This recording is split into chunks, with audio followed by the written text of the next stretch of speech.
السلام عليكم، واش راكم؟ ان شاء الله تكونوا كامل بخير، ان شاء الله تكونوا بصحه جيده وانتم تشاهدوا في هذا الفيديو. اليوم حنشارك معكم وصفه غاناج البيستاش. كنت شاركتها معكم ديجا في فيديو تاع الصابلي، ولكن اليوم حبيت نشاركها معكم في فيديو خاص باه تجيكم سهله في الريشيرش. نبداو بالوصفه ونقولوا بسم الله. بالنسبه للوصفه تاع الغاناج لازم تستعملوا الميزان لانه المقادير راح تكون مضبوطه. دوكا اول حاجه عندي 245 غرام شوكولا بيضاء. استعملت شوكولا بيضاء تاع الوجدان. الحاجه اللي مليحه في هذا الشوكولا انه فيها كل قطعه الغرام تاعها، يعني اللي ما عندهاش ميزان تقدر تستعمل هذا الشوكولا احسن.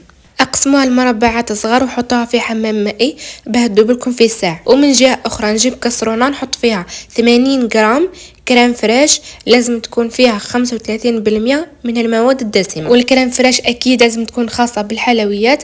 استعملوا نوعيه تكون جيده ونحطها فوق النار حتى تغلي. كي تبدا تغلي نروح نضيفها فوق الشوكولا وهي دايبه، يعني الكريم فريش تكون سخونه والشوكولا تكون دايبه. خلطوهم مليح بالمغرف ولا بالفوي حتى يمتزجوا مليح باش نكملوا المكونات الاخرى.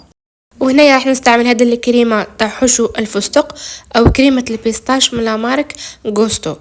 الكريمه هذه اول مره نستعملها، ومن لا مارك هذه الثانيه تاع غوستو اول مره نستعملها. وشوفوا القوام تاعها كيفاش يكون.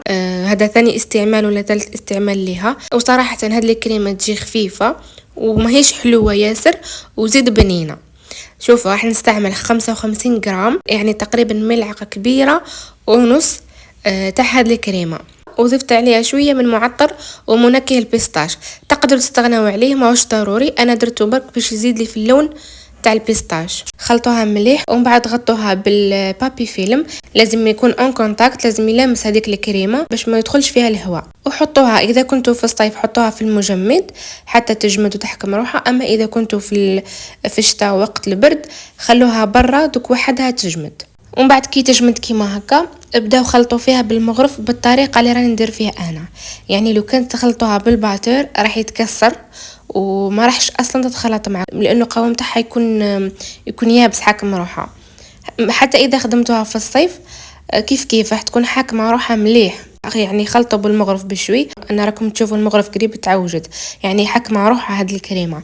خلطوا بشوي، واذا شفتوها حكمه روحها ياسر تقدروا تحطوها في بلاصه شويه دافيه ولا تعاودوا تحطوها في حمام مائي قسم ما تطرى برك، ومن بعد تستعملوها ما تخلوهاش حتى تذوب. المهم حطوها يا في الشمس يا في حمام مائي حتى تطرى شوي، ومن بعد تقدروا تستعملوها نورمال. وبالنسبه للكريمه هذه اذا استعملتوها للتزيين كما درت انا فوق الحبه تاع صابلي راح تزين لكم تقريبا 32 حبه على حسب الديكور اللي راح ديروه نتوما. تقدروا تستعملوها للحشو تاع صابلي، تقدروا تستعملوها للديكور تاع الكيك ولا البراونيز ولا الكاب كيك، تصلح لاي حاجه. تقدروا ما تبدلوا حتى الذوق، تستعملوا ذوق الشوكولا في بلاصه الكريمه تاع البيستاش. المهم تقدروا ديروا به واش حبيتوا. ان شاء الله تكون عجبتكم الوصفه تاع نهار اليوم والفيديو يكون خفيف. وستناوني في فيديوهات جديده ووصفات جديده. نقول لكم تهلاو في رواحكم، سلام.